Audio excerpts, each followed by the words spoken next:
pada malam hari. Beruntung sekali pada pagi hari ini kita bisa mengikuti satu acara Zoom yang difasilitasi oleh satu perusahaan besar yaitu Supahabu, dan pada pagi hari ini kita akan mengundang sosok seorang dokter pakar yang akan mengupas tuntas dalam acara produk orientasi Supahabu. Nah, tema pada pagi hari ini kita akan membicarakan terkait dengan GERD, MA atau dispepsia. Nah, apa itu sebetulnya ciri-ciri dari GERD? Dan yang saya sebutkan tadi ada GERD, ada MA atau dispepsia. Apa ciri-cirinya, apa penyebabnya, dan bagaimana cara mengatasinya? Maka di pagi hari ini kita sudah hadir sosok medical advisor Supahabu. Saya tidak akan bicara panjang lebar. Kami kasih tepukan yang meriah. Mari kita panggil, kita berikan tepukan yang meriah kepada Dr. Oscar. Silakan Dr. Oscar. Terima kasih Pak Suratno. Selamat pagi Pak Eko, selamat pagi Bapak Ibu semua. Selamat pagi Pak Darius, Pak Sulaiman, Ibu Cynthia, Ibu Dian ya. Serta di sini ada Pak Sem. Apakah ada Pak Eko? Pak Sem tidak hadir, belum tapi hadir ya. Ibu Gresti hadir nih.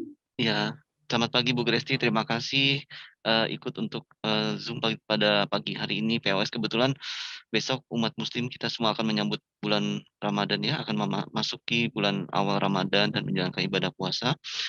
Jadi tema pada pagi hari ini kita dari Supahabu, Bapak Ibu ya, membahas mengenai sakit MA dengan kaitannya dengan berpuasa di bulan Ramadan. Sekali lagi saya mau ingin menyampaikan kepada Bapak Ibu ya, saya bukan pakar ya, hanya dokternya dari Supahabu. Jadi kita Pak Suratno, Pak Eko, kita semua berusaha mengupas bagaimana produk-produk dari Supahabu bisa dipergunakan sesuai dengan kasus yang Bapak Ibu hadapi sehari-hari. Nah, kebetulan saat ini adalah berkaitan dengan puasa di bulan Ramadan ya. Baik, kalau begitu saya izin dimulai ya Pak Eko ya. Pak Suratno. Silakan dokter. Silakan dokter. Terima kasih. Judulnya pada pagi hari ini adalah sakit MA dalam menjalankan ibadah puasa ya. Mengapa asam lambung itu bisa naik pada saat kita berpuasa? Yang pertama ya, sering ditanyakan atau mungkin akan pertanyaannya selalu ada hampir dari seluruh saudara-saudara kita yang menjalankan ibadah puasa. Kemudian pertanyaan berikutnya adalah, bolehkah penderita MA itu berpuasa? Ya. Kita cari dulu dasarnya ya, sakit MA itu apa? Sakit MA itu atau disebut sebagai dispepsia secara bahasa medisnya merupakan suatu kelompok, jadi gejala kumpulan gejala sistem pencernaan munculnya secara bersama. Bentuk gejalanya rasa tidak nyaman berupa nyeri disertai mual, rasa panas, rasa terbakar itu, atau tidak nyaman di perut bagian atas sekitar ulu hati ya. Kemudian ketika makan baru beberapa sendok udah berasa kok kayaknya udah kenyang gitu ya. Dan sesudah makan bukannya merasa kenyang tapi malah merasa tidak enak, merasa perutnya tuh kepenuhan gitu. Nah, kalau ada ciri-ciri dari yang ada di sini ya bisa disebut sebagai orang ini mengalami dispepsia. Jadi Bapak Ibu kalau bertemu orang yang mengalami gejala-gejala seperti ini, berarti ini dia ada dispepsia atau sakit MA biasa kita sebut. Dispepsia atau sakit perut ya merupakan suatu kondisi pada gangguan pencernaan dengan gejala seperti itu tadi ya. Ini kami rinci. Pertama, nyeri perut di bagian atas dan terasa penuh. Perut bagian atas itu perut bagian atas kiri ke arah tengah. Nyeri epigastrium. Epigastrium itu di sekitar ulu hati agak ke kiri. Sebagian orang ada mualnya dan dari mualnya dilanjutkan dengan muntah. Kemudian bersendawa, keluar gas dari mulut ya, bertahap ya, atau sakit perut bagian atas. Merasa kenyang lebih awal saat makan, jadi baru makan berapa sendok kayaknya udah kenyang, nggak berselera makan lagi. Itu yang paling gampang kelihatannya. Yang keenam, terasa panas dan seperti terbakar di area epigastrium. Kemudian ya ini Bapak Ibu dari pemeriksaan fisik didapat kembung. Jadi Kalau ada orang sakit mah, perutnya diraba, ditekan sedikit. Kalau terasa tegang, itu kembung, itu berarti orang itu mengalami sakit mah atau dispepsia. Dispepsia ini dapat dibedakan secara garis besar ya, menjadi 2 bagian besar Bapak Ibu, yaitu gangguan pencernaan yang organik atau yang fungsional. Nah, kalau yang organik itu maksudnya apa sih organik? Ya, maksudnya gangguan organik itu gangguan dari organnya sendiri. Jadi memang organnya itu bermasalah. Misalnya akibat oleh gastritis. Gastritis itu merupakan perlukaan ya, peradangan pada dinding lambung bagian dalam. Kemudian penyakit tukak lambung. Lambungnya mulai luka. Gastritis meradang, tukak lambung mulai luka atau di daerah duodenumnya. Atau bisa juga orang punya sakit mah selalu berulang, ternyata dia mengalami kanker, kanker pada lambungnya, ya. Nah, yang kedua, gangguan pencernaan karena fungsional atau disebut sebagai dispepsia non ulkus. Jadi dia memiliki gejala-gejala sakit mah, tapi tanpa adanya luka, tanpa adanya suatu peradangan. Dispepsia organik, kalau di endoskopi, itu akan terlihat ada ulkus pada lapisan dalam lambung. Ulkus itu maksudnya seperti sariawan, Bapak Ibu. Jadi lecet seperti sariawan. Dispepsia fungsional bisa tidak terdeteksi pada endoskopi karena dia hanya pada fungsinya, tidak ada luka, tidak ada peradangan. Nah, dispepsia fungsional dibagi lagi menjadi 2 subtipe, yaitu sindrom nyeri epigastrium dan sindrom tekanan pasca-prandial. Prandial itu makan. Ini bahasa medis saja. Faktor psikosomatik dan kognitif juga penting kita pertimbangkan. Jadi orang yang sakit mah kita juga evaluasi, kita lihat, Bapak Ibu lihat. Jangan langsung ditanya, "Kamu stres kali." Nah, orang belum tentu mau, umumnya orang kalau ditanya, "Kamu stres ya?" "Enggak," gitu. Tidak, denial. Nah, tapi Bapak Ibu sebagai, yang akan membantu orang tersebut menilai dari cara dia bicara, dari sorot matanya, dari raut wajahnya, dari air mukanya ya, itu kelihatan orang yang memiliki beban mental atau tidak ya. Kalau orang yang memiliki beban mental, kita bisa menduga juga ada unsur psikosomatik pada orang tersebut. Nah, kalau dia kita lihat, oh ini kelihatannya orangnya ada beban mental ya. Nah, kita pikirkan berarti ini kemungkinan besar dispepsianya atau sakit mahnya itu yang kronis. Apa sih maksudnya dispepsia kronis? Dispepsia kronis itu adalah sakit mah yang berulang ya dan terjadi lebih dari 3 bulan. Itu disebut sebagai kronis. Penelitian menunjukkan terjadinya gangguan mental yang tinggi seperti tadi yang sudah saya sebutkan ya, terutama kecemasan dan depresi. Jadi lihatin aja kalau Bapak Ibu kenal orangnya, orangnya mudah cemas nggak? Atau tanya sama orang-orang yang kenal pasien tersebut. Atau dia terlihat depresi nggak? Misalnya ya nggak sengaja cerita, "Aduh kemarin kantor aku ya baru habis kebakaran ya, kira-kira sebulan yang lalu. Sekarang perutku mual nih." Nah, itu berarti dispepsia karena faktor psikosomatis. Ya, dia depresi karena baru saja kehilangan barang yang berharganya karena kebakaran, musibah kebakaran. Nah, ini struktur anatomi dari lambung kita, Bapak Ibu, ya. Ini penampang lambung dibelah, dibelah dari atas ya. Nah, dari penampang ini diperbesar gambarnya. Nah, permukaan bagian paling atas yaitu permukaan di dalam dinding lambung ya, itu disebut sebagai area apa, lapisan mukosa, ya. Ini lapisan mukosa. Di bawah lapisan mukosa terdapat lapisan submukosa. Di lapisan mukosa ini terdapat vili-vili ya. Di submukosa terdapat pembuluh darah ya, jaringan saraf, kemudian, jaringan limfatik ya, saluran limfatik ya. Di bawah lapisan submukosa terdapat otot, muskulus, yaitu lapisan otot dinding lambung kita. Jadi lambung kita tuh ada ototnya ya. Di luar dari otot, yaitu lapisan terluar disebut sebagai lapisan serosa. Jadi dinding lambung kita Bapak Ibu ya, mulai dari dalam sampai keluar ya, terdiri dari berapa lapis coba? Bagian dalam terdiri dari 3 lapis, bagian luarnya yaitu lapisan serosa. Bagian dalam terdiri dari mukosa, ya, lapisan terdalam, submukosa berisi pembuluh darah, ya, kemudian saluran limfatik, ya, limfe ya, pembuluh darah vena, ya, venulo ini vena, ya, arteriol ini arteri, ya. Kemudian lapisan luarnya lapisan otot dan terluar adalah lapisan serosa. Bapak Ibu, ini contoh gambaran endoskopi pada orang yang sakit MAH. Kita lihat bareng ya. Yang A ini penemuan secara umum. Jadi gambaran secara umum tuh esofagus ya, masuk ke dinding lambung kita ini seperti ini. Dinding lambung kita tuh seperti ini secara normalnya. Ya. Kemudian ini kronik superficial gastritis. Jadi secara normal seperti ini, tapi ternyata ini ada superficial gastritis. Ini gambarnya kurang jelas ya. Kalau diperhatikan ini ada merah-merah ya. Ini berarti dia ada peradangan gastritis. Nah, yang kronik atrofik gastritis, nah, pada umumnya yang kelainan itu gambarnya seperti ini. Kalau normal, ini seperti ini Bapak Ibu. Tapi ternyata pada keterangannya, ini ada kronik gastritis. Saya tidak lihat, tapi ternyata dia ada kemerahan nih Bapak Ibu. Kemerahan yang seperti kecil-kecil ini ya, seperti bintik-bintik kecil-kecil ini. Nah, ini disebut sebagai kronik gastritis. Yang idealnya adalah dia tidak ada bintik-bintik merahnya. Jadi seperti yang di sini nih, Bapak Ibu. Nih, yang normal seperti ini gambarannya. Tapi kalau yang dia gastritis atau peradangan ringan, dia bentuknya akan merah-merah seperti ini. Kalau yang normal seperti ini. Nah, kalau peradangannya agak memberat, lebih memberat seperti ini gambarannya, seperti yang B.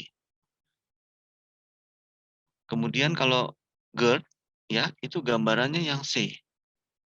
Seperti ini. Jadi kalau orang-orang yang GERD, rasa panas di dada sampai kok naik ke leher, asam lambungnya rasa seperti naik ya.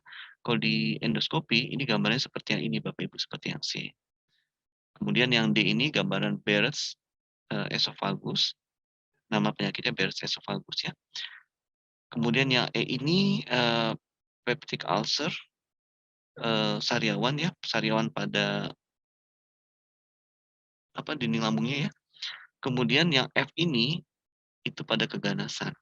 Jadi yang bagusnya kan ini dia mulus seperti ini ya. Kalau peradangan ringan dia seperti yang di bawah sini. Peradangannya menengah seperti ini. Nah, kalau dia cancer, Bapak Ibu, dia timbul seperti ini. Seperti kol begini.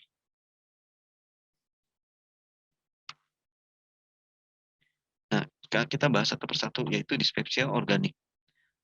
Dispepsia organik bisa disebabkan karena esofagitis. Apa itu esofagitis? Yaitu peradangan pada kerongkongan. Paling sering ya disebabkan oleh GERD. GERD itu gastroesophageal reflux D-nya disease ya. Sensasi terbakar di dada sebagai akibat dari relaksasi yang tidak tepat dari sphincter atau otot esofagus bagian bawah yang terhubung ke lambung.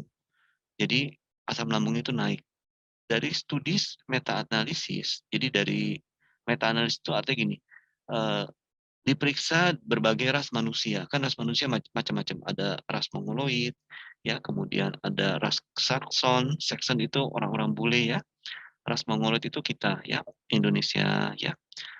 Kemudian ras Negroid ya, orang-orang kulit hitam. Itu namanya studi meta-analisis berbagai ras manusia. Faktor risiko GERD itu akan meningkat terutama pada usia lebih atau sama dengan dari 50 tahun.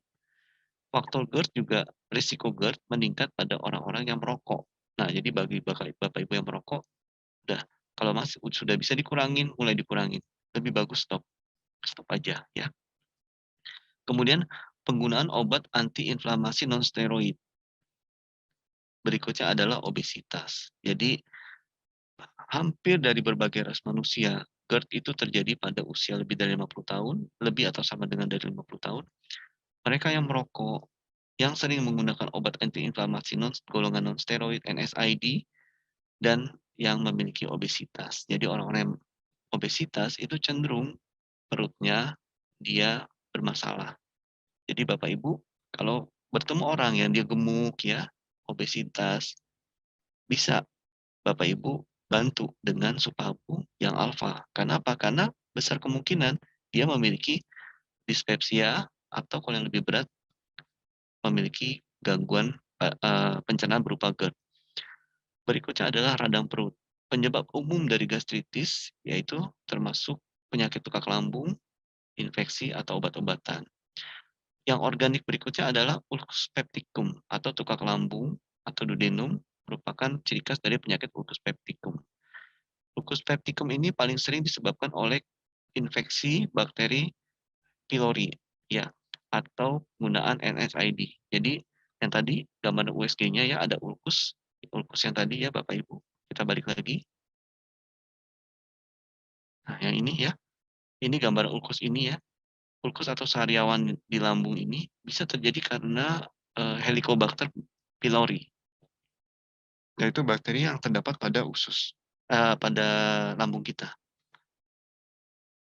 Nah, infeksi Helicobacter pylori merupakan dari penelitian baru-baru ini dan studi meta-analisis dari 29 penelitian yang diterbitkan pada baru nih ya tahun 2002 ya, menunjukkan bahwa pengobatan yang berhasil dari Helicobacter pylori secara sederhana itu dapat memperbaiki gejala gangguan pencernaan.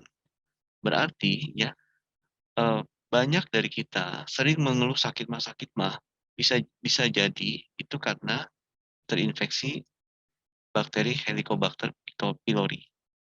Jadi kalau periksa dulu kalau ternyata ada infeksi Helicobacter pylori, ya, infeksi bakterinya diobati dengan antibiotik, nah itu ternyata bisa memperbaiki gejala gangguan sakit mah yang berlangsung lama. Kemudian tadi dispepsia yang organik. Sekarang kita lihat dispepsia fungsional. Kriteria diagnostik untuk dispepsia fungsional mengkategorikannya menjadi dua subtipe tadi, yaitu sindrom nyeri epigastrium, kemudian sindrom stres pasca prandial. Di stres pasca prandial itu jadi habis makan tuh rasanya nggak enak, begah ya. Penuh tapi penuh disertai mual. Sindrom stres pasca prandial ini juga bisa berhubungan dengan kecemasan. Jadi orang-orang yang cemas ya, habis makan juga dia bukannya merasanya enak tapi merasa kembung, begah.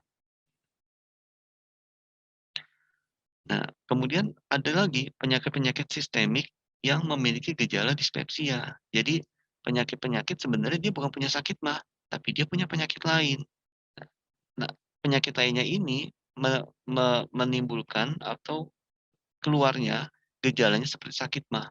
Contoh, orang yang memiliki penyakit koroner, ya. Ini contoh ya, dia megangin dada nih jantungnya. Tapi kirinya tangan kanannya ini yang kiri ya dia megangin dada ya ini akan lokasi jantung. Tapi tangan kanannya megang ke arah ini perut. Ya. Jadi dia memiliki ini gambaran contoh, memiliki sakit jantung koroner, tapi dia punya gejala sakit mah. Nah, kalau tidak diperiksakan dengan EKG nggak akan ketahuan ini orang apakah memiliki gangguan jantung atau tidak. Kalau kita tidak teliti, kita hanya bisa menduga, oh cuma sakit mah, sakit mah. Nah, karena itu hati-hati. Pada orang-orang yang sudah tua ya, kemudian sering mengeluh sakit lambung, lambungnya nggak enak ya. Coba kita pikirkan, periksakan Bapak Ibu jantungnya ya. Kemudian pada gagal jantung kongestif ya, orang-orang yang memiliki diabetes, kemudian hiperparatiroid, gangguan hiperparatiroid ya, sebagian juga mengeluhkan sering seperti sakit mah. Nah, berikutnya adalah pada orang yang memiliki penyakit ginjal kronis. Ini dia mengeluhkan ini area ginjalnya nih ya. Jadi orang yang memiliki masalah pada ginjal yang kronis umumnya itu memiliki keluhan sakit mah gitu. Jadi kalau ada orang-orang yang sakit mah, tanyakan juga buang air kecilnya lancar atau tidak ya. Kemudian pernah nggak cuci darah misalnya? Oh nggak pernah, boro-boro cuci darah, nggak pernah. Nah, tapi pertimbangkan Bapak Ibu bisa sarankan, coba deh kamu cek urin gitu. Kalau sebelum menasihati orang untuk cek urin, tanya dulu minumnya banyak atau tidak. Banyak, banyak, banyak. Oh ya banyak. Berapa gelas? 2 gelas. Saya minum langsung 2 gelas. Tapi 2 gelas diteliti lagi Bapak Ibu. 2 gelas atau 3 gelas, tapi ntar 8 jam, 10 jam nggak minum-minum. Nah itu sama juga bohong ya. Jadi kalau ada orang bilang banyak kok minumnya, tanya per 24 jam berapa banyak gitu ya. Nah kalau misalkan per 24 jam, oh iya sih sekali minum 3 gelas, tapi per 24 jam ya cuma 3 gelas itu. Nah, kalau Bapak Ibu ketemu orang seperti itu, sarankan, "Oh, kamu sering sakit mah ya? Nah, kamu kan punya riwayat jarang minum, ya, kemudian suka menahan buang air kecil. Coba periksakan urinnya. Kenapa? Karena Bapak Ibu perlu mencurigai adanya suatu penyakit gangguan pada ginjalnya. Bagaimana kita mendiagnosis untuk dispepsia itu atau sakit mah? Ya, pada pasien yang usia muda, yaitu usia di bawah 60 tahun ya, um, eee, tanpa adanya tanda-tanda penurunan berat badan. Jadi kalau di bawah 60 tahun tapi dia dispepsia kronis dengan penurunan berat badan secara drastis, kalau itu kita pikirkan adalah suatu cancer. Tapi kalau dia masih muda, memiliki dispepsia kronis, sakit mah kronis, tapi berat badannya tidak turun ya, berat badannya stabil ya, nah kita pikirkan yang pertama, kemungkinan dia terinfeksi Helicobacter pylori ya. Nah, Helicobacter pylori ini, diagnosis secara invasif itu maksudnya, pemeriksaan lab ya. Kalau ada infeksi Helicobacter pylori, diberikan antibiotik pada mereka yang hasil tesnya positif. Nanti kalau Helicobacter pylori sudah di-cure, sudah diobati dan dipastikan sudah tidak ada lagi, maka dispepsianya atau sakit mahnya pun akan hilang. Diagnosis yang kedua, ya kita melalui dengan cara endoskopi. GI ini artinya gastrointestinal, bagian atas. Ya, jadi endoskopi itu bisa dari atas, bisa dari bawah. Kalau yang dari bawah namanya kolonoskopi. Endoskopi GI, gastrointestinal bagian atas, juga dapat kita sarankan, dapat Bapak Ibu sarankan pada orang-orang yang memiliki keluhan sakit mah lebih dari 3 bulan. Coba deh kamu endoskopi gitu, sarankan. Yang ketiga, untuk semua pasien tanpa memandang usia, ya, diagnosis mengharuskan gejala dimulai setidaknya 6 bulan yang lalu. Jadi, "Bu, Pak, aku sering sakit mah nih." "Oh ya dari kapan?" Eee, "Nggak tahu ya dari kapan ya." Nah, Bapak Ibu yang selalu tanya, "Ada nggak udah 6 bulan kamu sering sakit mah?" Ya ada sih." Nah, terus udah berarti 6 bulan atau lebih. Tanya lagi, ya, "Kira-kira selama 3 bulan terakhir ini, seminggu sekali mahnya sakit nggak?" "Iya ya, hampir tiap minggu, bahkan rajin beli obat sakit mah yang ada di warung." Nah, berarti Bapak Ibu bisa mempertimbangkan bahkan atau udah bisa mendiagnosa, "Oh, kalau gitu kamu mengalami dispepsia." Lantas kalau udah Bapak Ibu sudah bisa mendiagnosa orang-orang yang dispepsia ya, gampangan ya, tadi ya, sudah bisa mendiagnosa orang yang dispepsia, apa saja obatnya? Yang pertama ya sebelum dengan obat, tentu kita harus memperbaiki pola hidup ya, terutama dari makanan. Diet di sini maksudnya bukannya tidak makan ya, tapi memperbaiki jenis makanan yang kita makan. Jadi yang biasanya sering minum kafein ya, sering makan makanan yang tepung-tepung, jarang makan nasi. Yang tepung-tepung itu misalnya apa? Bakmi ya, tapi jarang makan nasi, perut kosong makan bakmi, baik mie instan maupun mie yang, beli di penjual ya, mie yang jadi ya. Nah, itu diperbaiki, dirubah. Dari yang tepung-tepungan, stop dulu, ganti makan nasi. Namanya modifikasi gaya hidup. Yang sering minum kafein, bukan kurangi, stop kafeinnya. Yang sering merokok, seperti kita tadi ketahui di awal ya, merokok salah satu pencetus dispepsia, kurangin karena jarang orang bisa langsung stop merokok. Orang tertentu bisa langsung stop, tapi umumnya jarang. Nah, Bapak Ibu sarankan kurangin. Karena modifikasi gaya hidup itu ternyata penata laksanaan yang pertama, bukan obat, yaitu memperbaiki pola hidup dulu. Nah, yang kedua baru menggunakan obat antasida. Antasida ini Bapak Ibu kalau beli di apotik ya, bentuknya cair, ada juga yang tablet, warnanya putih seperti kapur gitu dan bentuknya, apa, agak kental, merupakan cairan yang solid. Jadi cairannya agak kental berwarna putih, putih susu, antasida. Yang ketiga dengan PPI atau penghambat proton, penghambat pompa proton.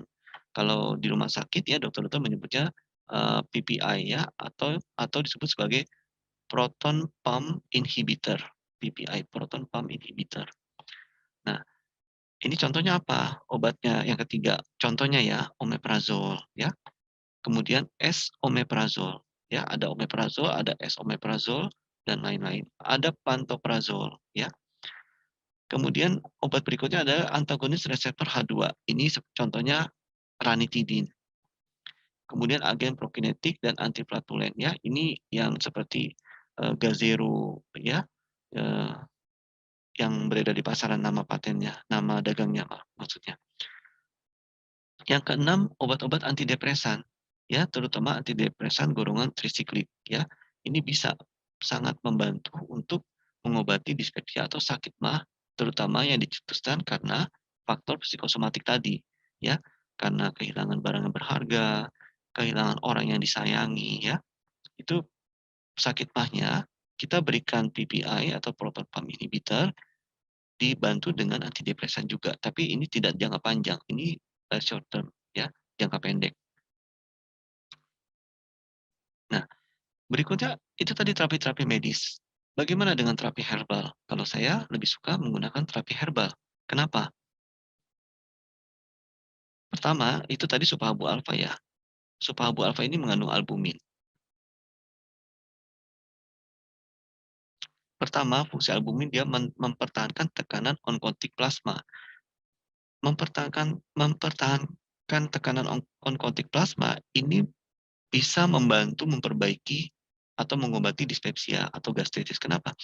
Karena, kalau, lambung kita terlalu kering atau kurang cairan, itu juga dia bisa mudah, dindingnya jadi rapuh, mudah mengalami luka, gitu.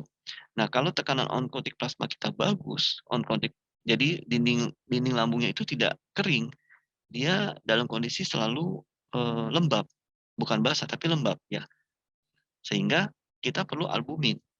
Bukan cuman obat mah, tapi diberikan albumin. Kenapa? Ya itu tadi, supaya, dinding dalam dari lambung kita itu selalu lembab. Loh kenapa kalau lembab? Supaya tidak mudah retak-retak, tidak mudah, eee, pecah ketika dia meradang. Kenapa bisa meradang? Karena telat makan ya, karena makanan-makanan yang merangsang. Kedua, fungsi albumin sebagai pengangkut dan pengikat. Maksudnya apa?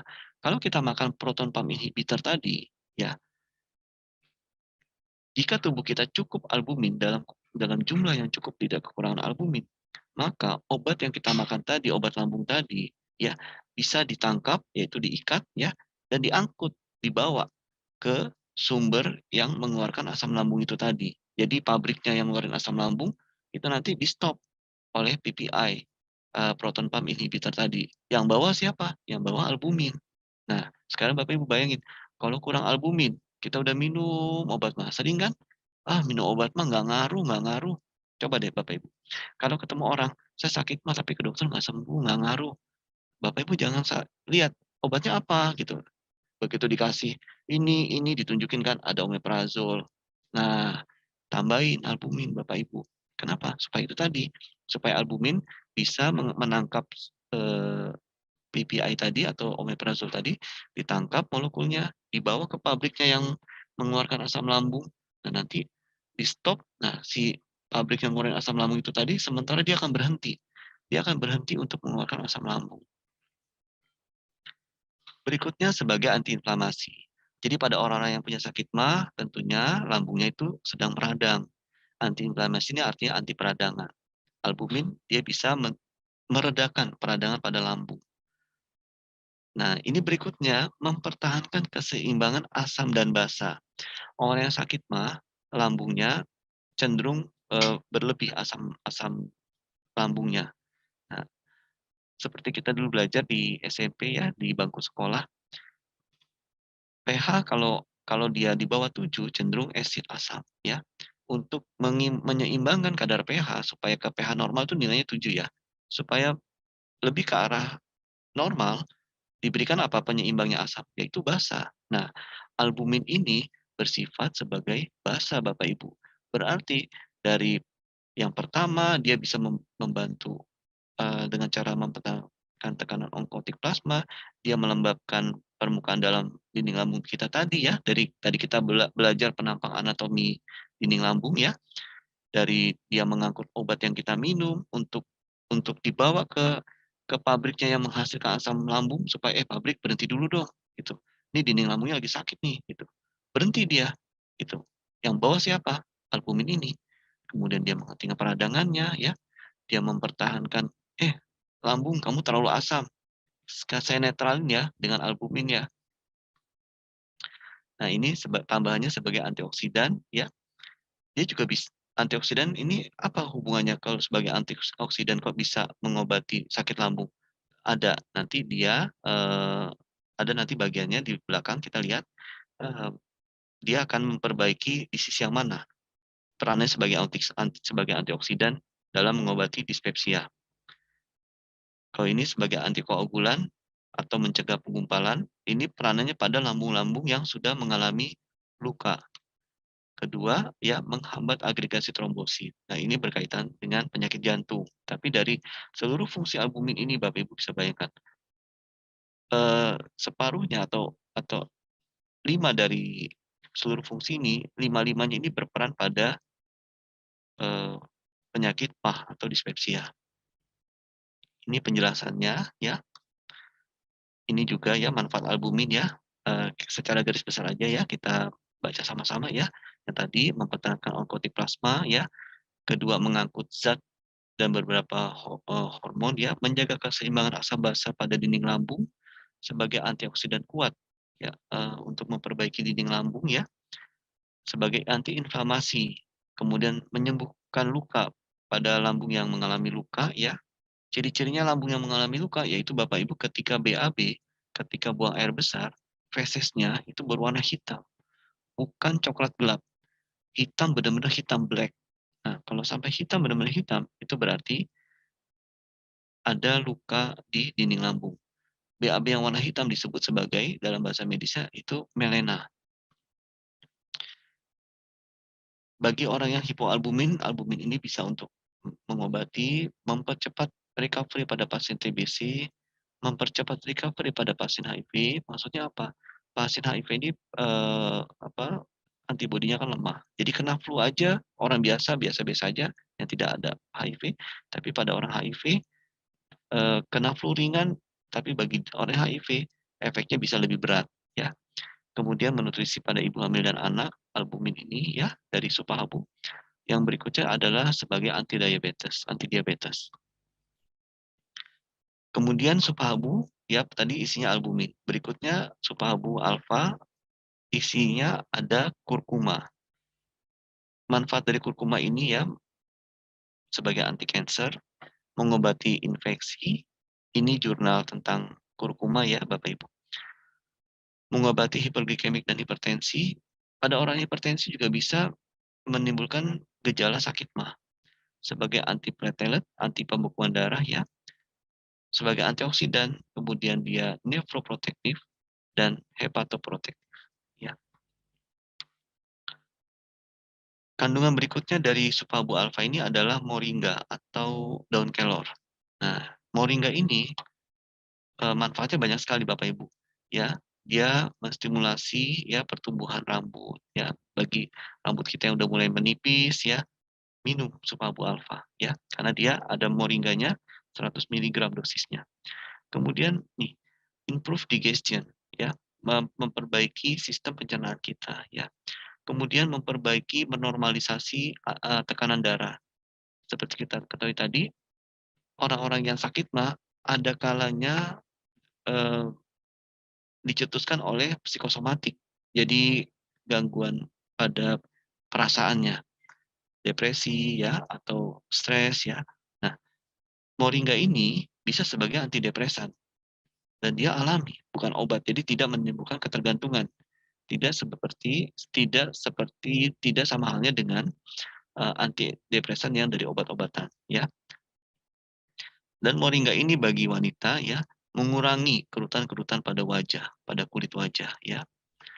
Juga dia sebagai anti tumor, tumor di mana? Tumor di lambung sering ada polip, ada tumor. Nah, moringa ini dia sebagai anti tumor, anti polip ya supaya polip itu tidak tumbuh dalam dinding lambung kita.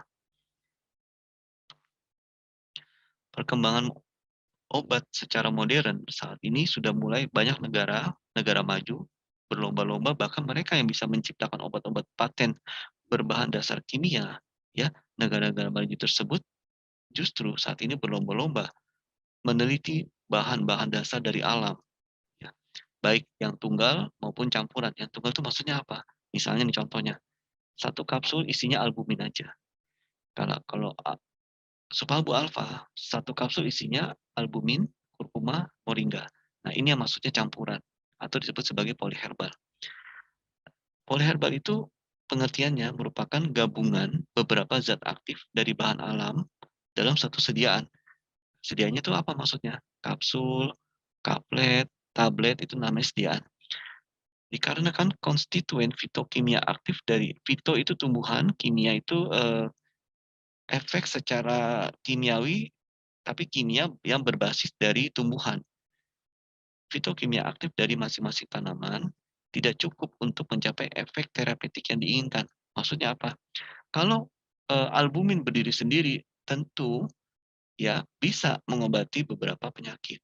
Tapi jika albumin dikombinasi dengan kurkuma, dikombinasi dengan moringa, di mana moringa kita lihat tadi dia juga bisa memperbaiki sistem pencernaan, salah satunya ya, di mana kurkuma juga bisa memperbaiki sistem pencernaan, isinya juga albumin untuk albumin juga tadi kita lihat fungsinya membantu memperbaiki fungsi pencernaan, tentu lebih kuat yang poli atau yang sendiri.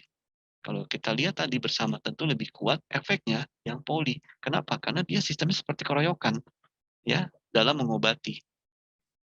Maka dengan poliherbal menggabungkan beberapa zat aktif dari bahan alam dengan rasio tertentu, dengan perbandingan tertentu, akan memberikan efek terapi yang lebih baik dan mengurangi toksisitas. Nah, ini Bapak Ibu, kenapa Supahabu alfa kok bisa memperbaiki dispepsia atau sakit mah dan bisa dipakai pada saudara-saudara kita yang akan menjalankan ibadah puasa supaya tidak sakit mah. Kenapa? Pertama, Supahabu alfa mengandung albumin. Itu tadi kita sudah bahas ya, bagaimana albumin itu bisa memperbaiki fungsi lambung ya. Peran utama albumin di dalam tubuh ya pada yang menderita sakit mah membantu pembentukan dan perbaikan jaringan sel ya yang rusak sehingga pada orang-orang yang sudah lama punya sakit lambung, punya sakit mah ya, minum berbagai macam obat udah jangka panjang nggak hilang-hilang atau timbul tenggelam maksudnya hilang sebentar, ada lagi, hilang cuma 2-3 minggu, tapi ada lagi. Nah, berikan albumin. Nah, kenapa? Dia akan membantu proses penyembuhan lukanya. Kemudian infeksi pada lambung, peradangan pada lambung, ya. Isi berikutnya adalah kurkuma dari Supabu alfa.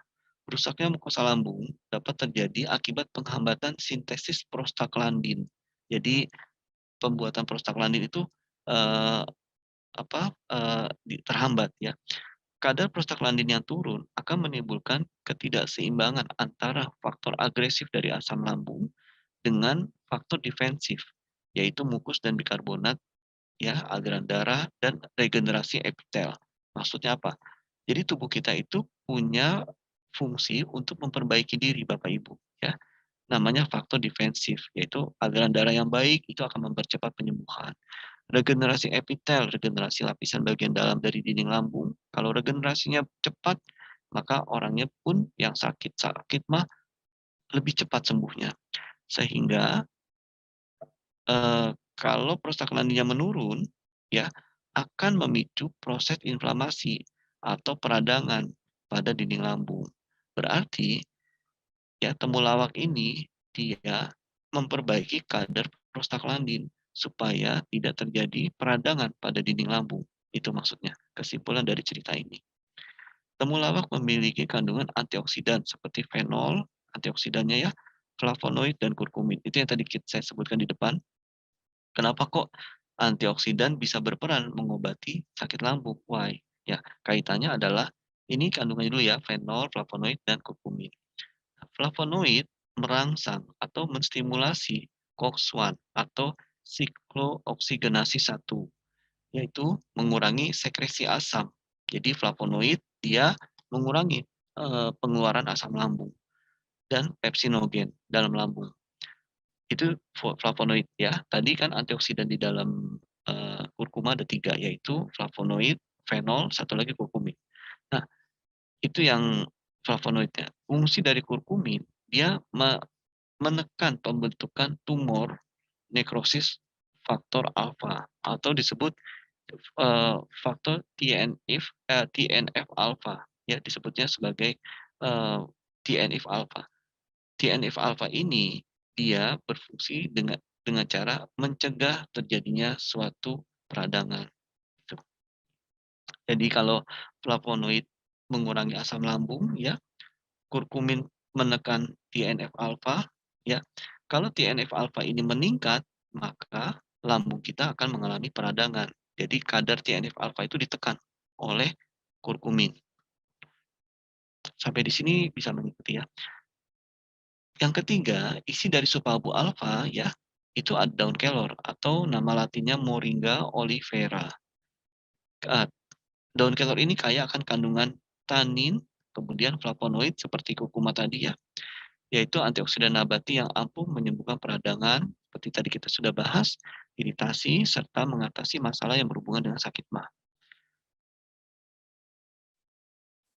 Bagaimana cara kerja daun kelor dalam mengobati sakit mah? Pertama, dia melawan bakteri Helicobacter pylori. Nah, Bapak Ibu, kurkuma tidak bisa, albumin tidak bisa, tapi daun kelor bisa.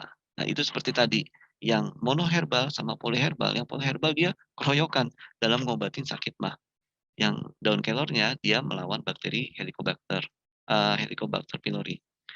Berikutnya, daun kelor dia memiliki antioksidan dan antiinflamasi. Antioksidannya itu polifenol, flavonoid, dan asam askorbat.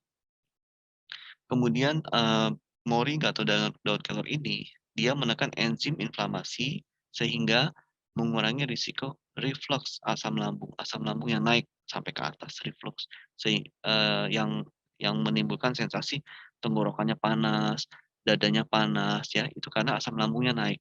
Asam lambung naik itu disebut sebagai reflux, ya, reflux. Yang ketiga, moringa ini menurunkan obesitas. Nah, tadi di atas kita sudah bahas, ya, penyakit sistemik yang bisa menimbulkan dispepsia. Salah satunya adalah obesitas. Daun kelor atau moringa ini dia dalam menurunkan obesitas caranya adalah dia menurunkan kadar glukosa darah.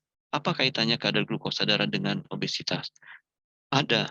Kalau glukosa darah tidak diturunkan, maka dia akan disimpan dalam bentuk cadangan gula, yaitu bentuknya lemak. Daun kelor ini juga menurunkan kadar kolesterol, sehingga mengurangi obesitas. Dia menurunkan kadar gula darah supaya tidak menjadi lemak, dia pun menurunkan kolesterol. Kita makan kan namanya makanan diolah, ya, pakai bumbu ini, pakai penyedap minyak yang bisa membuat masakan menjadi wangi. Nah, itu kan pastilah ada kadar kolesterolnya, ya. Nah, ketika masuk ke dalam tubuh, kadar kolesterol itu sudah dilarutkan, sudah dikurangi oleh si moringa ini, sehingga tidak sempat disimpan atau beredar di dalam tubuh kita.